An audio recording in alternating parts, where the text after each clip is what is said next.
Montessori. I'm a Montessori teacher. I teach first, second, and third grade in a mixed age class. I've been a teacher for over 20 years, and my passion has always been structured literacy and the science of reading before it was really even a term. And then I'm so blessed to be part of cohort 2 at the Mount St. Joseph University doctoral program for the science of reading with Eugene, my colleague, and Larissa as well. So hi, everyone. Welcome. Thanks, Hey, Jennifer. good evening, everyone. My name is Eugene, and along with Jennifer and Larissa, I'm also in the doctoral program at Mount St. Joe for reading science. Currently, I work for McGraw-Hill Education, and I work with a program called Open Court Reading. So I teach and train and help implement that in schools. I was a teacher as well as a special education teacher in Columbus, Ohio. I'm a former administrator. So kind of similar to what Jennifer, you're in Hawaii too, Emily? Oh, Okay, shout out Hawaii. That's great. So I similar, we all have been in a position where we've seen children who need help and who we want to make sure that they're successful, and we know reading is a pathway to do that. And teaching that particular program, which follows a science reading methodology, I've kind of developed a love for literacy over the years, as many of us have. Oh, what's up? Want to see how How are you? Got everything? No. Philomena, I think you're on mute. Oops. Sorry. So we're teachers, right? We adjust. So yeah, just want to make sure kids are doing successful, are successful reading, and love everything literacy. My particular interest focus around dialect, African American English, and also too spelling. So hard words and irregular words and these things are a big interest of mine and Jennifer, because we know a lot of kids have trouble spelling, which impacts their writing, which impacts their reading, and so many other facets. So I'm happy to be with you tonight, and thank you, Larissa, for an opportunity to share a little bit of the work we did last summer. Thanks, guys. Great. I'm going to go ahead and turn off my camera. Let me know if you need any help with the slides or sharing your screen, but you are co-host, so you should be good to go. Okay.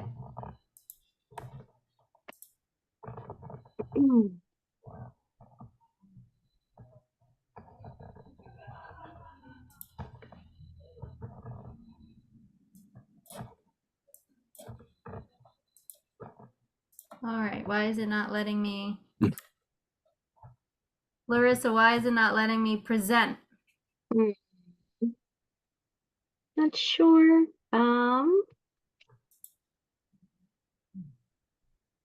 Try to refresh it, Jennifer. See if that helps.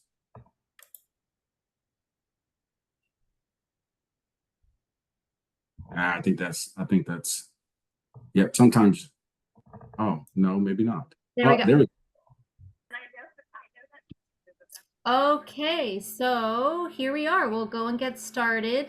If you have any questions throughout the presentation, I don't feel know free to make what sure to you're do with it, muted, but, everyone. having the information out, what you're sharing with me. Hey, Robin. Oh, there we go.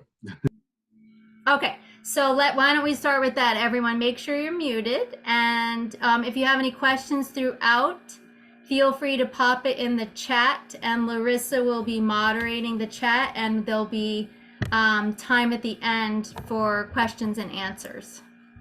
So we'll go ahead and get started. So here we are. We introduced ourselves. As Larissa mentioned, Eugene and I did this presentation last summer for the Reading Science Conference. And it seems like heart words is all the rage right now, but there seems to be a little ambiguity around it. What is it? What does it mean? Is there only one method? Is there lots of methods? So we're going to dive into the research around it, and then how to implement it in your classroom.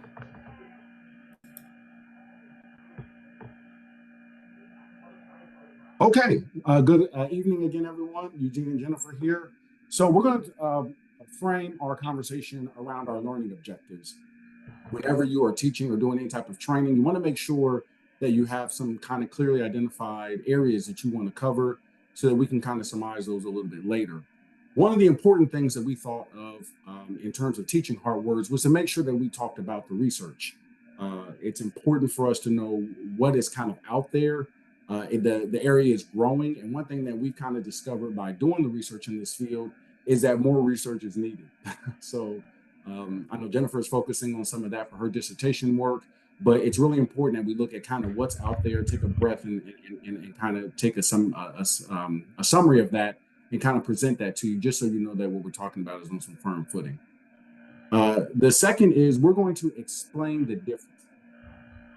And I think that's important. A lot of times we are using these words almost anonymously: hard words, sight words, high frequency words, irregular words. And so we want to provide a little bit of context around those definitions, and also to explain how they relate to this hard word method. As Jennifer said, the hard word method is becoming kind of a big deal. You see it a lot in schools now. I go into a lot of schools when I'm doing training, and a lot more teachers are using the hard word method. And so we want to make sure that we're clarifying those terms for everyone. We want to identify resources. So what are a couple of things that you can find? What are some things that you can use if you're a classroom teacher, if you're a coach, if you're an administrator? What can you put into your classroom, into the hands of your folks right now? So we're going to provide some resources that you can hopefully take with you and use later on. And then lastly, we want to do a little bit of practice. It's always important, kind of a I do, we do, you do method. So it's important that we talk about what are some routines, right? How do we actually do this method, or what are some variations of this method that we can all learn and benefit from almost immediately.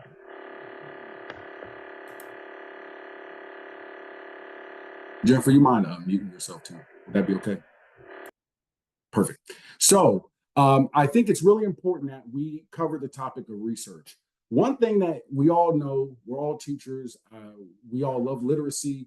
We all want to make sure that we are impacting our students with what is found in science. So we know how important science is to reading. And for a long time, us as teachers and us in the education field, we didn't always follow that science, unfortunately. And now we are really excited because there is a movement going back to research. And so we want to just talk a little bit about the research. We don't want to get, spend a ton of time on it, but we do think it's important for you to be able to know what some of that research is. So Jennifer, if you want to go to the next one. So where do we want to start and frame our conversation? The first part I thought was really, really important. It's going to be talking about the simple view of reading. Many of you have heard that from all the way from 1986, Golf and Toomer, right? So what's really important is we know that reading comprehension really consists of two parts. The first is word recognition. Word recognition is going to cover our things like decoding, phonological awareness, sight recognition. Those skills that are really important for kids to be able to lift the words off the page, to be able to read them accurately, to be able to read them fluently. And so we know that's a really critical component of reading, and you're going to hear about that a lot today. The second is language comprehension, or some people call linguistic comprehension. It's really important for us to always remember that when we talk about language comprehension, we are talking about the language in spoken language. A lot of times when I'm going and I'm talking to teachers, when they see language comprehension, they associate that with reading comprehension, and reading comprehension is what we're trying to get to. So language comprehension, syntax, grammar, vocabulary, background knowledge, all those things that students will hear orally and that they're able to understand. And then lastly, what did we put those two together? We get what? We get skilled reading, or what we commonly call reading comprehension. Now, what's important in the simple view of reading is a couple of things. Number one, these two parts are interdependent of each other, even though they work together. So we can, at one point in time, be able to work on word recognition, and at the same time be able to focus on language comprehension. We can build those skills independently. But here's what we also know: they are interdependent as well. If one suffers, they both suffer. It particularly relates to reading comprehension. So it's important for us to know, while we can build those skills, we still being able to work with them, because even if we have great language comprehension, we don't have the word recognition, we're not going to get to reading comprehension as we hope. So that's a very basic, fundamental theoretical model that is going to be important as we talk about heart words and how we teach them. The second that we thought was really, really important is what we call the four-part processing model. This is Seidenberg and McKellen. This is 1989. And I want to talk a little bit about how we weave these in. And what we did in finding this wonderful graphic here, you're able to see the simple view of reading kind of juxtaposed on Scarborough's rope, and at the same time intertwined with the four-point processing model. So what do we know? We know that phonological processing deals with what kids hear. We also know that the phonological process is what allows us to be able to eventually map those particular sounds onto words themselves. When we think about the orthographic processor, this is a portion that allows us to be able to recognize letters, right? To be able to recognize the written form of language. And then what is the phonics? What is that in the middle, right? The phonics is the glue that matches these two things together. This is important because this is what leads a lot to word recognition and making sure that students can actually read the words on the page and make sure they can read them accurately. Now, when you go kind of further up the processing model, you're going to get into meaning. That started at 6:30 Central Time. Wouldn't that be 7:30 our time? It's clearly in the middle of it. Thank you, Elizabeth. So when you're thinking about the meaning, meaning is also extremely, extremely, extremely important because it's the meaning of words within sentences that's going to be important. And it's also the meaning that helps connect those two other processors, right? The phonological processing and the orthographic mapping. The meaning helps also to be able to store those words in memory. And then the last is what we call the context processor. And the context processor helps us to think about when we look at surrounding contextual evidence, when we look at situational information, all those things are important in making sure that we are binding that meaning, that context that will help the students read the word more accurately. So those are kind of two theoretical frameworks that are going to be important as we have our discussion today. Now, when we took a class, I didn't know any of this a lot about the brain. I'm not a neural guy, but I was really happy to learn a lot about this process here in terms of what actually goes on in the brain. And what a lot of people don't realize is I didn't realize, is that the brain actually makes changes, in its anatomy when it comes to students learning how to read. So I just kind of want to orient you a little bit in terms of what you're seeing. So the first is when we call the orthographic processor. It happens in something called the occipital lobe. This is what helps connect word to visual forms, and i.e. recognizing the letter. Many of you are probably familiar with Stanislaus Dehaene's work, and he talks about this kind of brain's letterbox. This is important. So I see the word bird. I know that it's made up of these 4 different letters, and it happens in something called the occipital lobe, which is kind of towards the back of your head. Then when you're looking at the phonological processor, this is something called Broca's area. This is allowing you in the orange there to, when you hear sounds, to be able to produce oral language, to be able to use words in segment sounds that are found in sentences, that are found in words. So that kind of hearing portion. So if you're looking at our model here, I see the word bird, sounds, recognize when I hear the word bird. And now what do we do? So we have the letters or the graphemes, we have the sounds or the phonemes. Now it's time for us to connect those two. That's going to happen in something called the angular gyrus. This is where the phonics happens. And if you kind of even look like it's kind of those two converging there, where it's connecting those two areas in the upper part of the brain there. So this is what helps you associate sounds with letters. Lastly, we have the meaning, the context, and that's what happens in Wernicke's area. That's the blue there. So I see the word bird. I know the sounds in the word bird. I connect the two so I can read the word bird. And then we have our context of being able to know what a bird is. All those things help a student be able to read the word more accurately.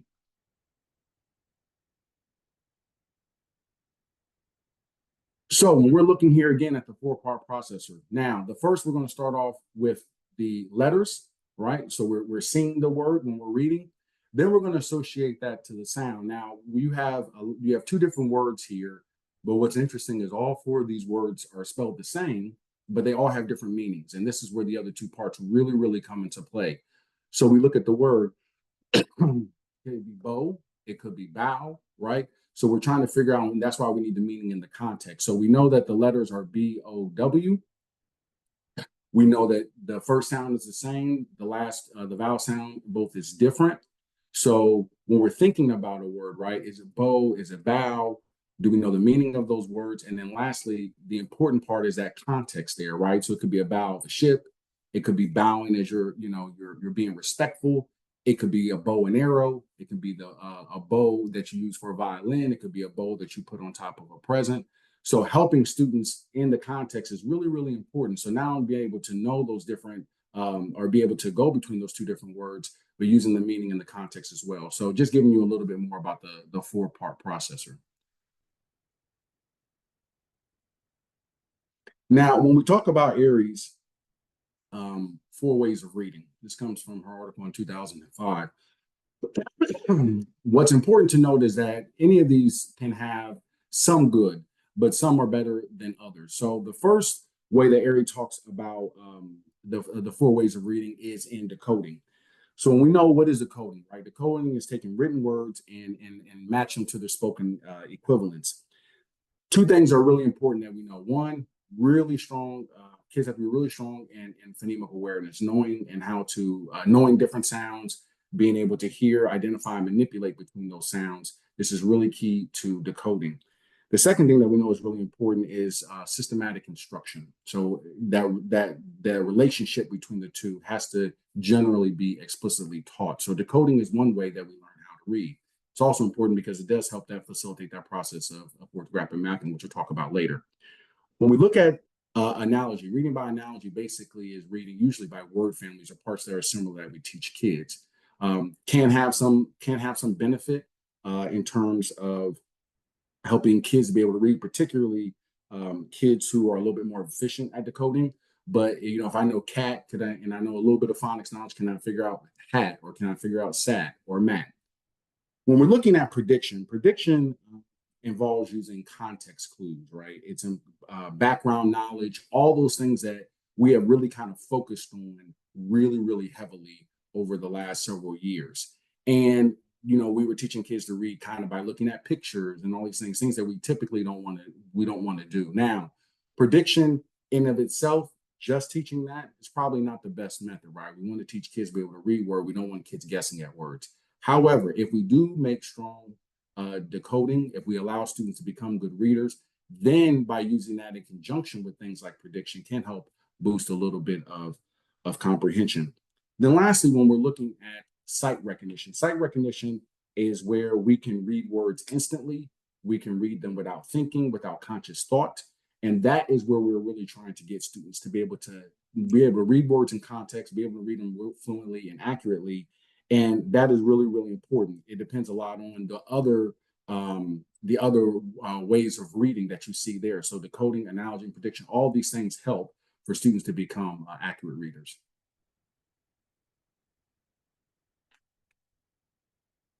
So let's talk a little bit about orthographic mapping. This comes from David Kilpatrick. Many of you have maybe a fan of his work.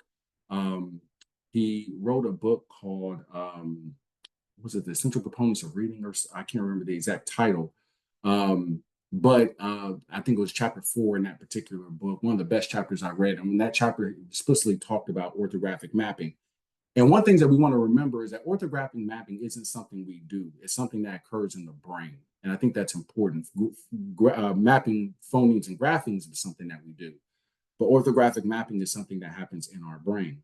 And orthographic mapping is a process of kind of forming these connections between our letter sounds and gluing them to the graphemes that the students are going to see.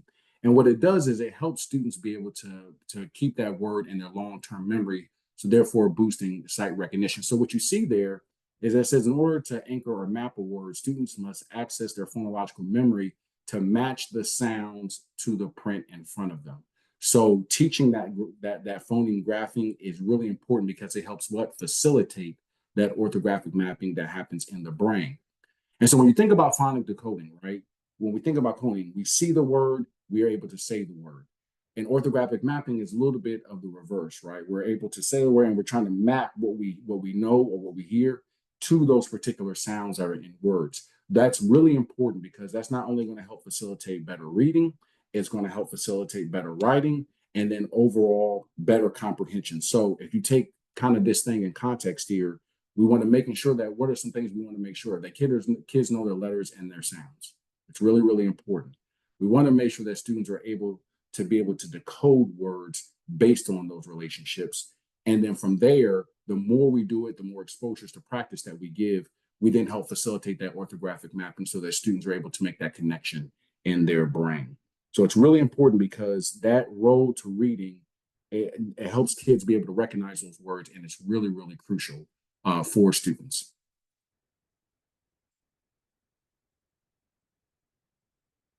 So this is a good visual here. So you see here, I know what a fish is, right? That meaning, that context. I'm able to see the word fish. I know the sounds that go along with that word fish. And so what happens when I see the word fish? I know those three important things, right? Or those four important things. I know the sounds, I know the spelling, right? The graphemes, I know the meaning, and then most importantly, I know the context. So all those things help in terms of orthographic mapping and making sure enable students to be able to read words.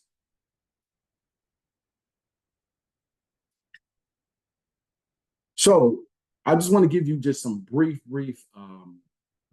some articles that we were able to really think about, and a little bit of research that we were able to come up with when it came to sight words. So you see on your screen, when sight word instruction is taught in conjunction with systematic instruction and frequent phoneme graphing corresponds, it can be effective with struggling readers. This is from Colin Brander et al. 2020. So they talked about really kind of three ways that they looked at in terms of sight word instruction. It was sight word instructions with phonics. It was mispronunciation. Mispronunciation is basically where a student mispronounces a word. Then they try to think about that word in context, right? So they're able to read the word like a bow and a bow, for example, that we gave earlier. Does that particular word make sense? So they were able to read the word, but then can they use some alternative pronunciations? Or if they mispronounce the word, can they use some alternative pronunciations? That also requires a heavy knowledge of phoneme grapheme connections. And then lastly was the morphology and etymology of words.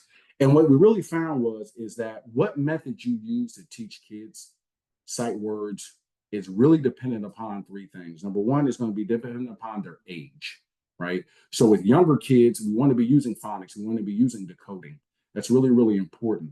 When we get to older students, particularly around the age, maybe 10, you want to be kind of switching more to kind of morphology and etymology. So the age of the students kind of depends a little bit on what method that you use.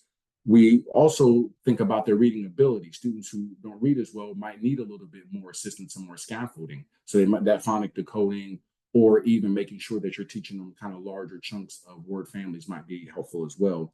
And then lastly, you have to think about the instructional time you have. So that's a great article to grab if you can. We'll have it in the references, but Colin Brander did some good work in terms of helping us to understand and shape this idea.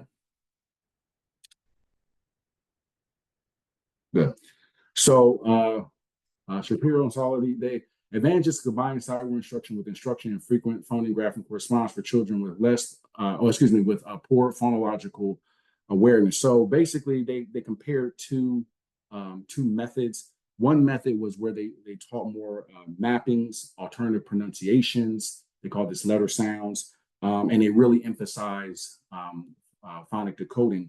And then the second one, they looked at teaching more larger mappings, and they did a little bit more sight recognition. I think they taught about 100 words.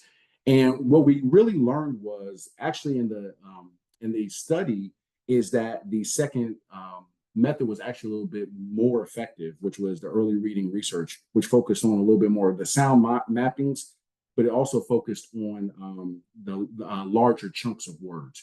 Now, this was not conclusive. At the end of the study, both were kind of equally effective, this one just a little bit more.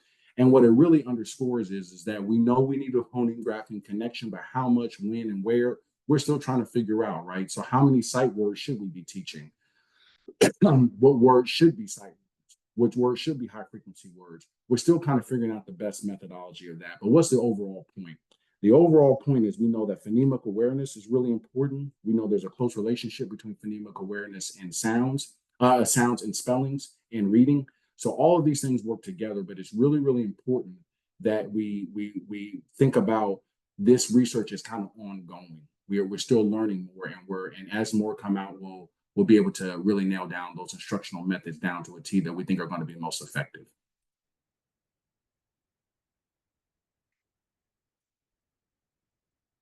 This comes from Joshi et al. So effectiveness of whole word reading, flashcard memorization is not supported. With guidance, students can be led to recognize the sounds and words and their most frequent spellings. This comes from a article, I think is how spelling is cast, or I'm trying to remember the exact, which one was that, Jennifer? Help me out here. I'm trying to remember the exact. How words cast their spell. How words cast their spelling. I knew it was that. So I'm good with remembering what happened in the study, but I'm terrible at the titles. There's so many of them, man. It's tough to do that. So what's important about that? So we, again, are looking at a couple of different things in this particular article. One is the importance of spelling, how closely spelling is related to reading. And when we're thinking about effective spelling instruction, remember that effective spelling instruction is also going to help reinforce phonemic awareness. It's also going to help reinforce orthographic knowledge. And one thing that is really commonly misunderstood about spelling is that spelling happens by learning just by memory. Your eyes are looking at words. They have to make sure they hit every single word. You decode every single grapheme in the word. And it's really important that we do not try to teach words as big units. Now, smaller words, maybe 2 phonemes or 3 phonemes, those may not be as bad. At or dad, or some of the words are a little bit more common. There you might see a little bit more memorization. But here's the important point. You can't memorize yourself into becoming a good speller. You can't memorize yourself into becoming a good reader. So while smaller words, and you might see it for young children, might be okay, they're not as difficult. As words get more larger, as words get more complex, what's going to happen? Right? Students are going to, if they don't have that phonics knowledge or that decoding knowledge, it's going to be difficult for them to become effective spellers. And we know how important spelling is to reading. So that's another undergirding of an article that we found. And then lastly,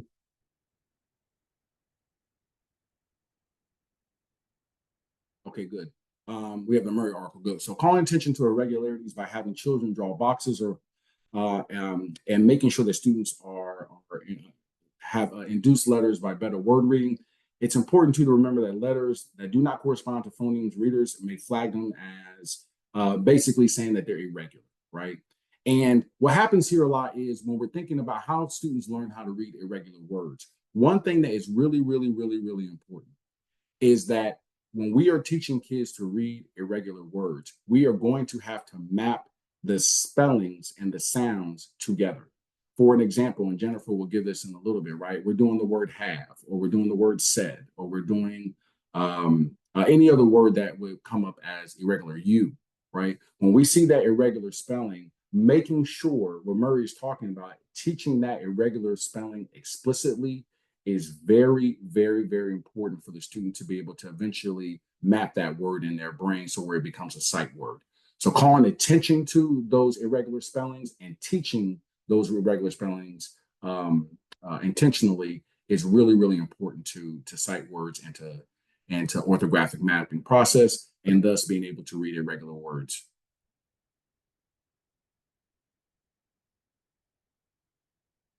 All right, so now Jen's going to come in and she's going to explain a little bit about these terms, and then we're going to talk a little bit more about the heart word method.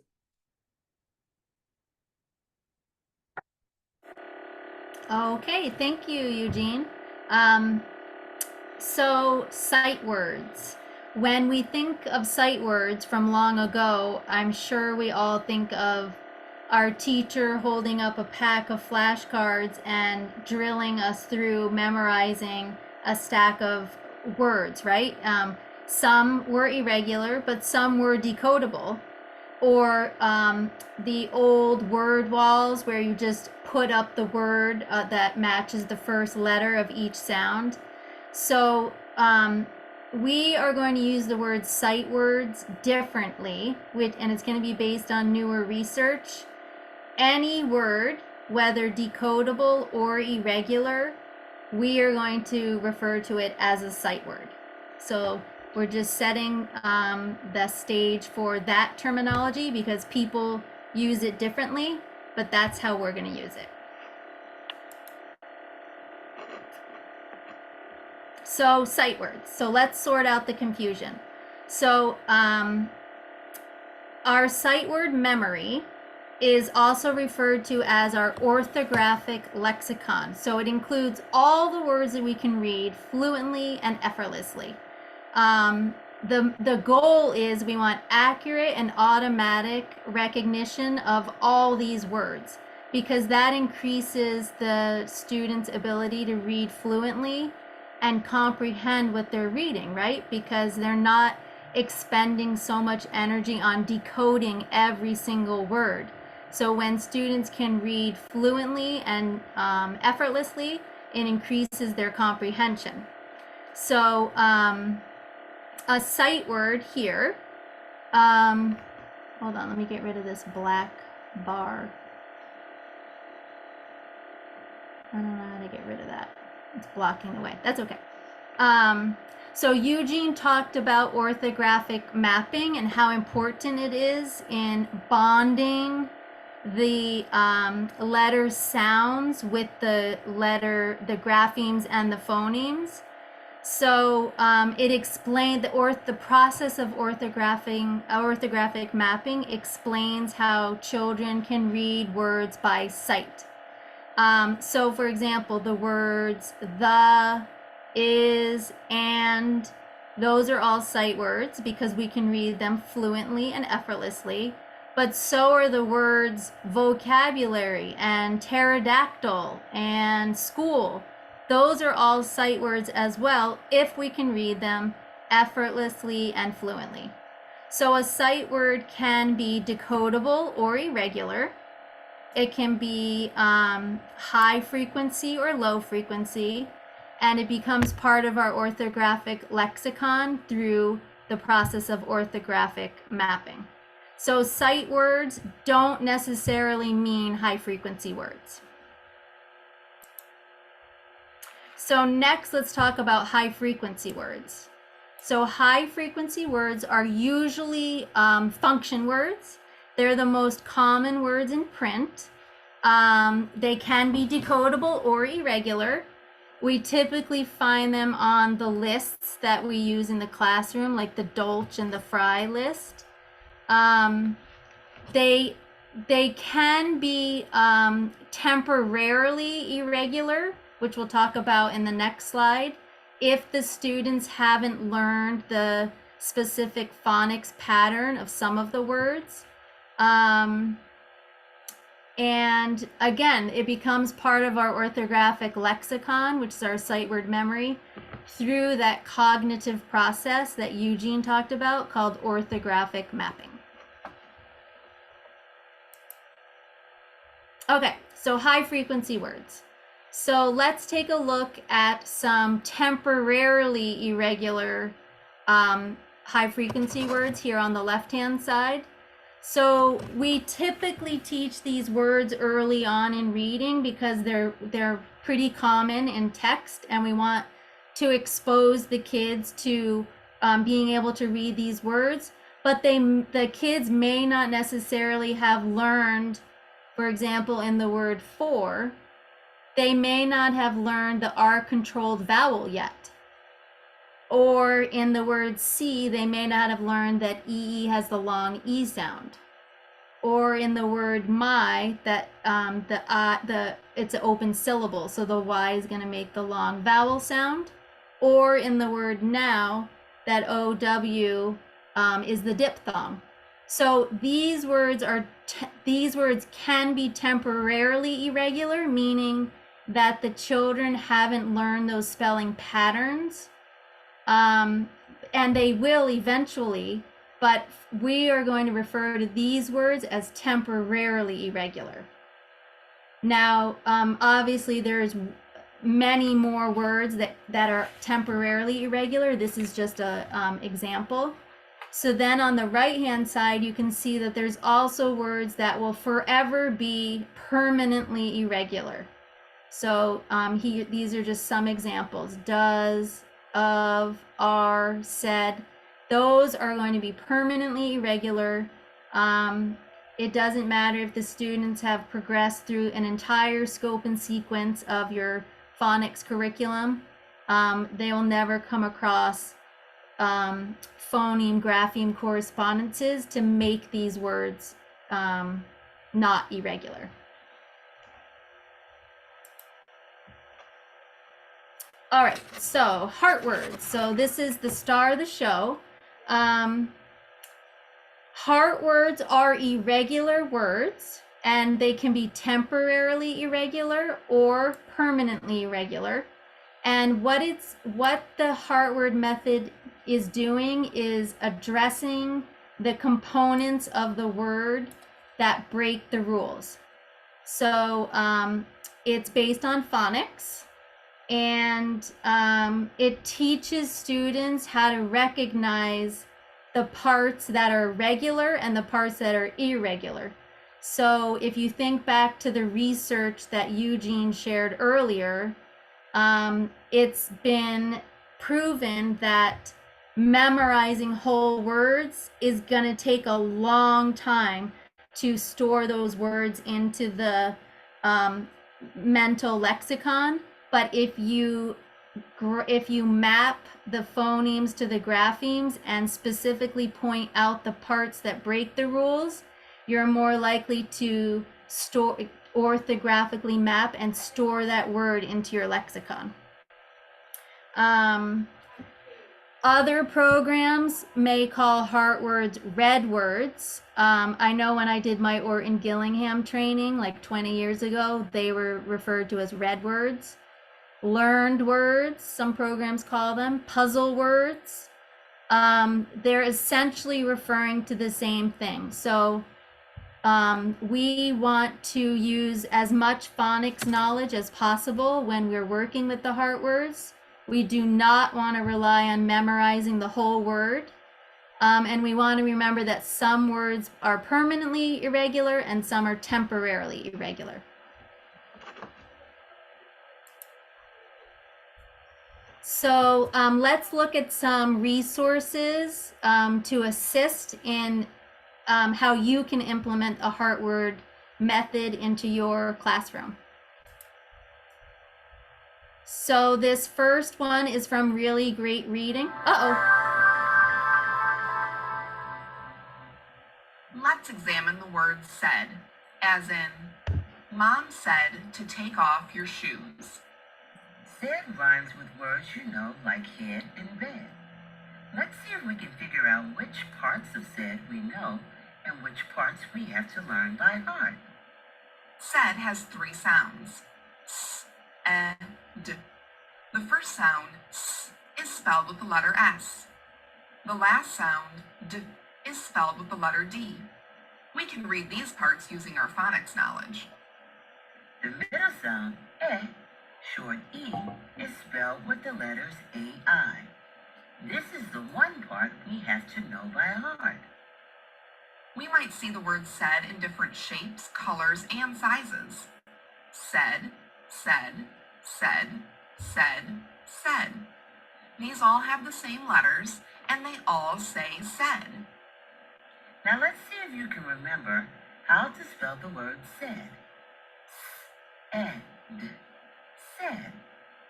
We can use our phonics knowledge to spell the first and the last sounds. The first sound is S.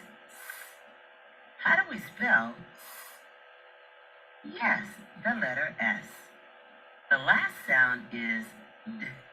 How do we spell D? The letter D. The middle sound, eh, is the part we have to learn by heart. Do you remember how to spell eh in this word? You're right. We use the letters AI. S-A-I-D, said. Remembering heart words is easier when we know there is just one part to learn by heart.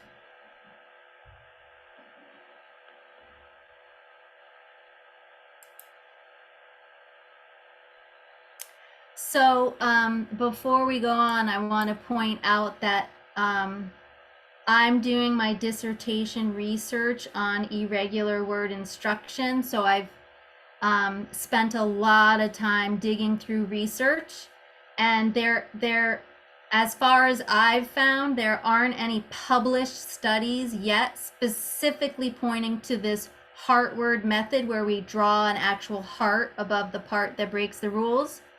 What the published studies do point to is the importance of somehow drawing attention to the components of the irregular word that are exceptions, and to the parts that adhere to the typical phoneme grapheme correspondences. So with that being said, there's lots of different ways to implement the heart word routine. Some scripts that you'll find will actually show the word first, and then together the teacher and the student will work through the sounds. Some have the teacher orally say the word, and together they'll work through it. Some, as in the video we just saw, they leave the part that breaks the rules last and fill that part in last. Some fill it in as you go along, as you're segmenting the word. So there's no research to show which is the right or wrong way to do it. My recommendation is to choose a way that works for you, that you feel comfortable doing, and just be consistent in the way that you deliver it. So the video we just showed one way, and then in the next slide, I'm going to show you another way you can do it.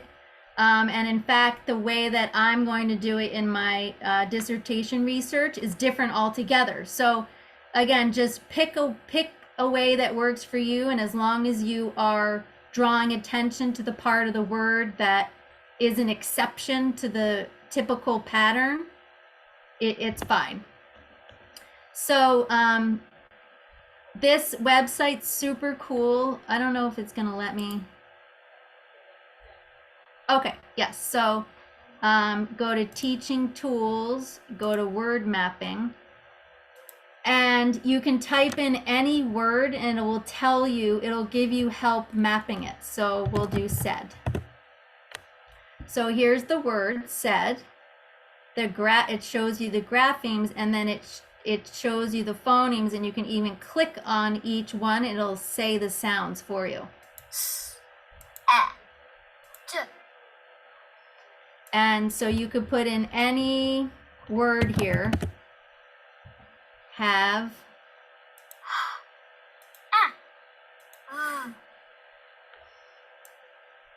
Let's see. People is another. So you would think, oh gosh, how many sounds do we hear in people? Oh, well, it's 4.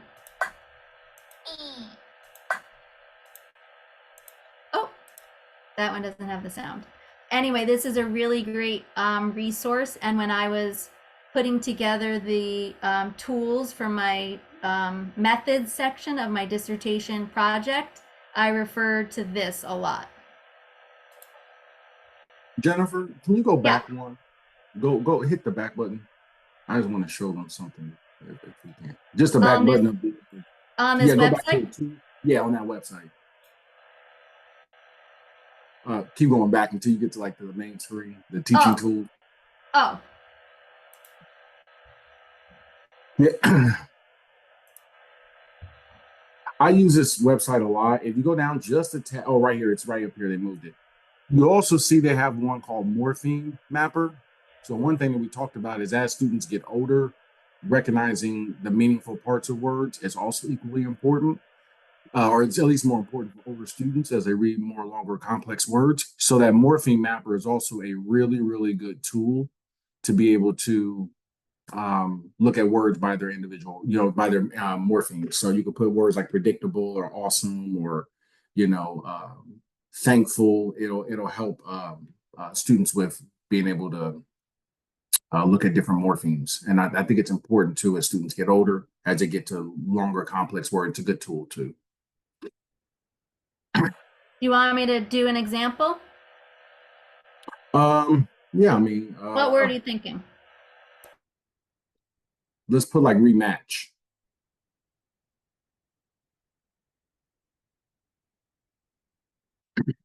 So it gives you kind of the meaning of the morpheme, and then it'll give you the base word there.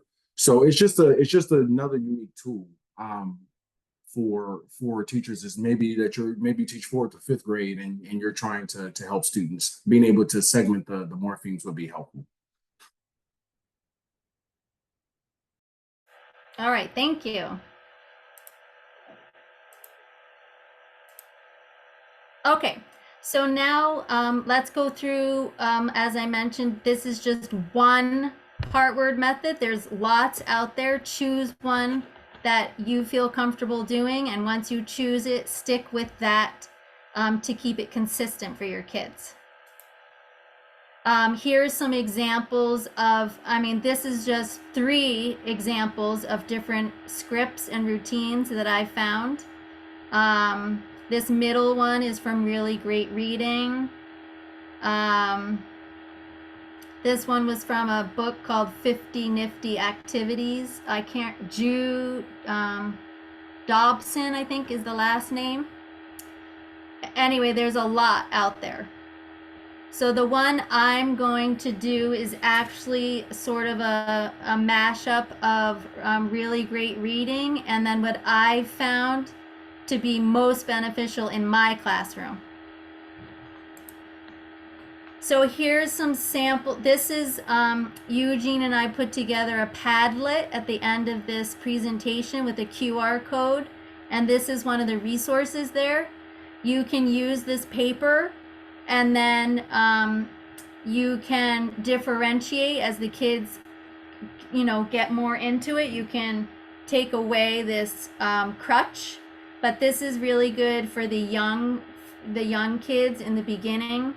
It's sort of like El Conan boxes, but as I said, you can get rid of it as they get more used to the routine.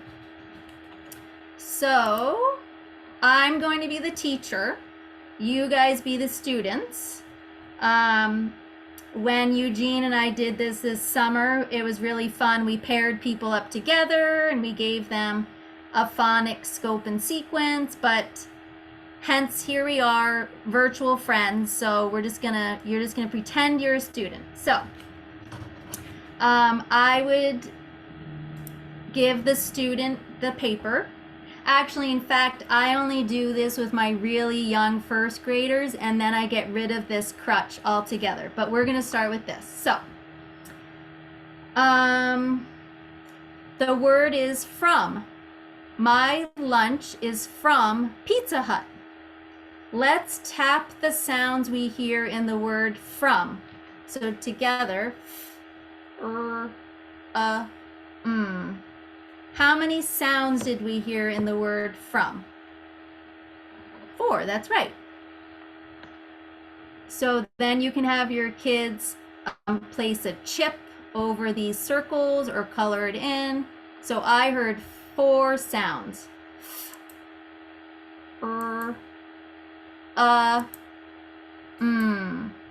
What word? From. What is the first sound we hear in the word from? That's right. What letter typically spells the f sound? That's right, the letter F. Nice, Eugene. What is the what word? From.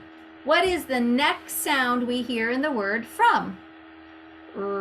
That's right. What letter typically spells the sound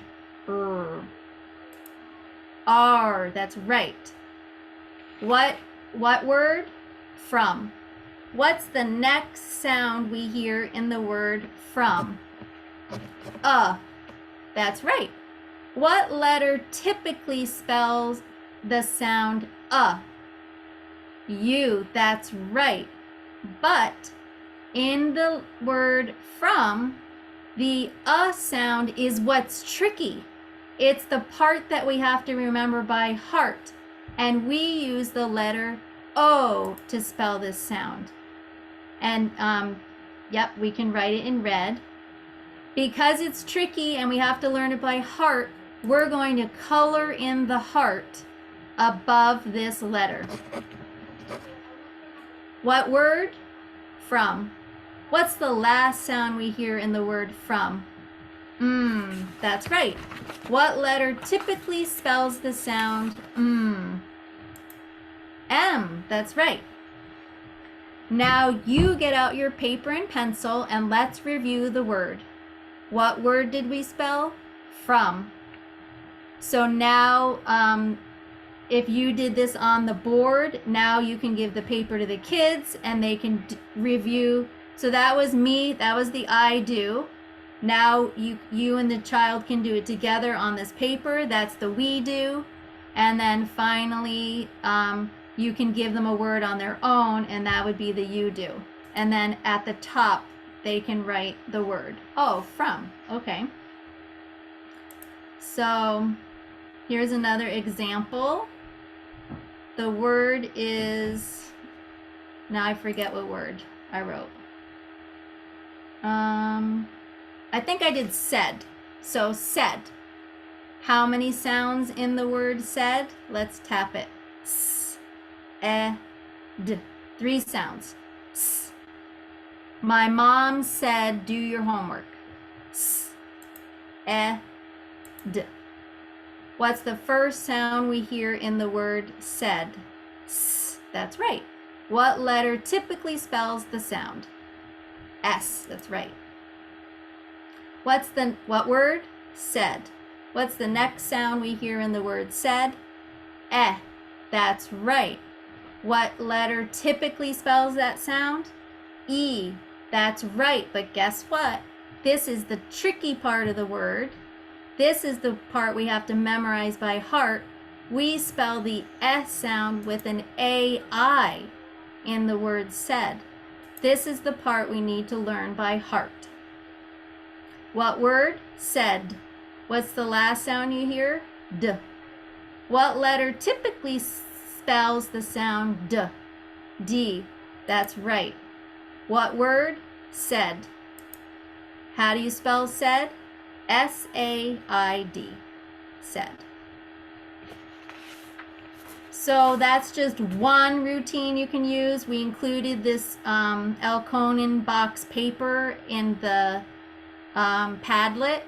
You could have students on their paper write a line for each sound. So said. How many sounds do you hear in said? S, d. Let's draw 3 lines on our paper. S, d. And then follow the same pattern. And then eventually, so like for my 2nd grade students, we don't use boxes or draw lines or anything. I just ask them to tap the sounds, and then as they write, as they say the sound, they write the letter, and then they draw the heart above. So it's really important to have as much exposure as possible. So incorporate the heart words into your daily routines. They can write the words on paper. You can incorporate that multi-sensory component. They can write the words in sand, on the carpet. We do a lot of air writing. You can have words written on paper, and they can use a highlighter and highlight the tricky part of the word to make it sticky in the mind. Of course, always including the words in text, decodable text. They could have a list of words and they have to find the word in a list. So as much exposure as possible is really important. So everyone will get a copy of this presentation. Larissa will email it to you, but if you wanted to grab your phone and scan this QR code right now, you'll find a bunch of resources. You'll find some Heartword scripts. You'll find some other extension activities. And just keep in mind, the most important thing is we're not memorizing whole words. We are just memorizing the parts of the words that are exceptions to the typical phoneme, grapheme patterns. Here's our email address. Feel free to email us with any questions. Eugene and I are both really passionate about spelling. We'd love to answer any questions you have or direct you to other resources. So feel free to reach out anytime. It looks like we have a couple minutes for questions right now. If anyone has questions, you can put it in the chat. And at the end of the slideshow are some references. If you want to look up any of the research studies we mentioned, there is a reference slide at the end. So thank you guys for joining us. Questions? Oh, sorry. Thank you so much, Jennifer. Yeah, while we have a few minutes left here, would you be able to go back to the Padlet slide? And I'll share the link for the Padlet in the email as well, but we can keep that up in case anybody didn't get that quite yet. We did have a question earlier.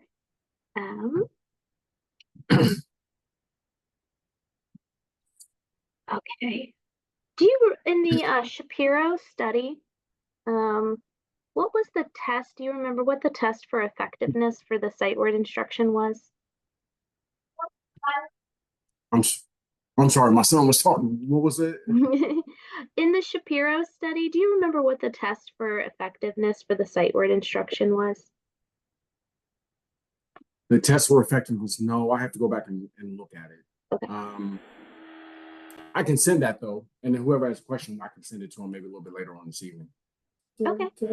Yeah, I don't know offhand either, but it is in the reference slide of our study of this presentation, so you guys can check it out. Or if they don't have access to the open source, I can send them a PDF of it.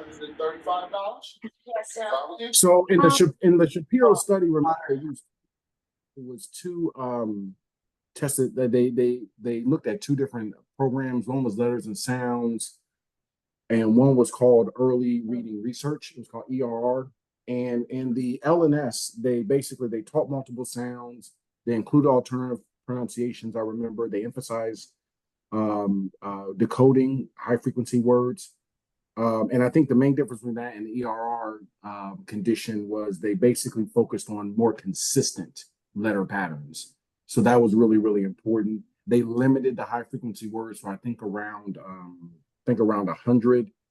And so they used kind of a little bit more of a flexible approach between combining the sight recognition and combining the decoding.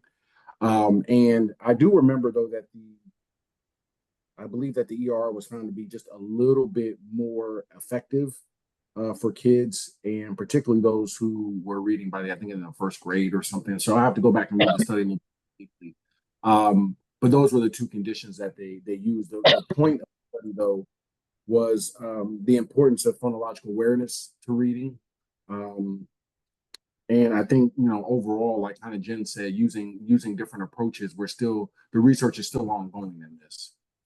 So it's just one particular study I talked about. Sorry, y'all, I got kids in there. Oh, you're fine. Erin has a question. She has her hand raised. Erin, you are welcome to unmute and go ahead and ask your question. Hi. Hi. First of all, you did a super job. This is really excellent. Your graphics and your presentation, and you're very knowledgeable. So well done. Yay, you. I'm going to turn on my camera at risk of not looking nearly as good as that picture. But anyway, so I know, Jennifer, you do this with children, and maybe you teach this to kids too, Eugene. Do you find that do you get into explaining temporarily irregular and permanently irregular words to your students, or do you just not go there? I do. I do tell them. I tell them that this word is just temporarily irregular because they haven't learned that phonics pattern yet. But later on, when they learn the phonics pattern, then that word will no longer be irregular. I do the same, Erin. I point that out, and I think having a good curriculum that has those mappings somewhere in the room is important, because it might be just a particular pattern that you haven't learned yet, whatever the particular spelling is. And so I do point that out and say, hey, like let's say the word C. I think Jennifer used that a little bit earlier. So we're gonna definitely segment those sounds. We're going to mark the where the two sounds are. And if they have not learned that pattern, I would just simply say, hey, we're going to focus on this pattern a little bit later. But remember, the goal is once a student knows the phonology, the orthography, the meaning, and then the context, they'll be able, all those things facilitate sight word recognition. Right. So, so one thing I think is also important here, as we were kind of talking about this today, is to not forgetting the meaning portion. We have to teach the phonology and orthography. That's clear, settled science. But one thing that will help is that last part of that word that we sometimes as teachers often forget. So if I'm doing the word said or see or from or whatever, I might also add the context of a sentence after I've taught the word, because it also helps anchor some of that meaning for that meaning that meaning processor. It's really, really important, and all that will help facilitate the word when they see it again. Yeah, that makes a lot of sense. Thank you so much. Absolutely.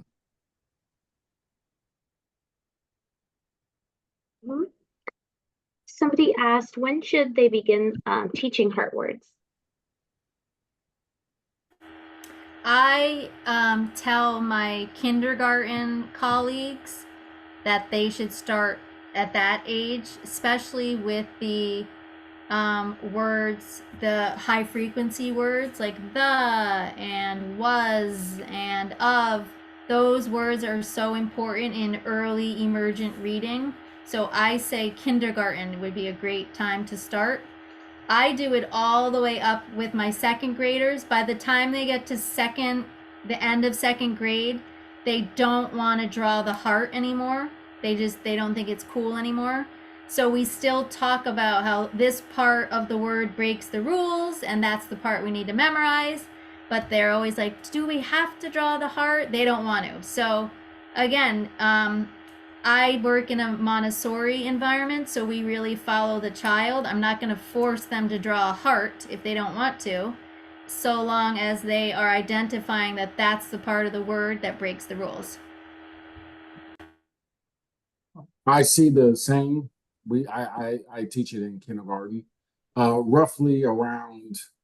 I think too, whenever they have sufficient knowledge to be able to segment, I think that's important in terms of the word itself.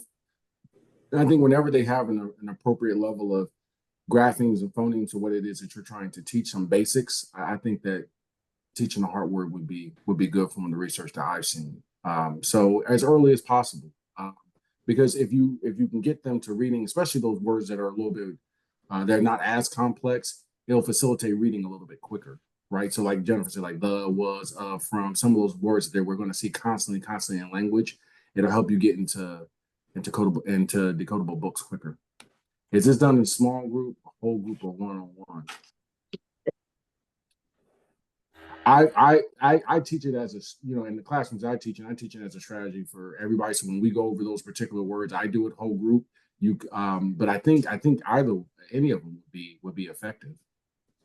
I agree. All of the above. It can be small group. It can be one-on-one. If you're in like a tutoring session, it could be whole class. All of the above. On your Padlet, I haven't taken a peek at it yet, but do you have any recommendations? We know acquiring these skills require lots of practice, and after we've provided students with direct, explicit instruction, practicing at a center could be worthwhile. Are there resources in the Padlet for teachers to be able to kind of think about how to incorporate practice at a center with heart words? I can't remember exactly what we put in the Padlet, but we did put additional like extension activities that people could probably tweak a little bit to put in a center. Certainly like highlighting the tricky to make sticky, that could be at a center with some highlighter markers. writing in the sand, maybe that could be. But there are, I believe there are extension activities in the Padlet. It may need to be tweaked a little bit, but yeah. Great. Yeah, I think there are some activities that we placed in there. And I think once you have students capture the particular word that you're focusing on, said from whatever the particular irregular word is, giving them multiple opportunities after that to read that word again is also equally important, because that's going to help facilitate their fluency and the automaticity of the word. So we go over that particular word, we make sure that they can read that word, and then giving them opportunities to practice that word might be a good center activity as well. Okay. Thank you, guys. All right, we are past time. There aren't any other questions. We'll go ahead and wrap up. Thank you so much for presenting tonight, sharing all of the work that you have done over the last year around this topic, and really just being able to break it down and help us think about how to apply this to our classroom setting. So thank you so much, Jennifer. Thank you, Eugene. So excited to see you in person in a few weeks. Yay. Thanks for coming, everyone. Yes. Feel free to reach out Thank if you you have guys any so other much. questions. We hope it was helpful. Yep, and if you're coming to Mount St. Joe's Reading Science Summit, you'll get to see Eugene and Jennifer in person. We'll all be there, so exciting. Have a great rest of your night. If you're still teaching, have a great rest of your school year and a happy summer off. Enjoy lots of sunshine wherever you are.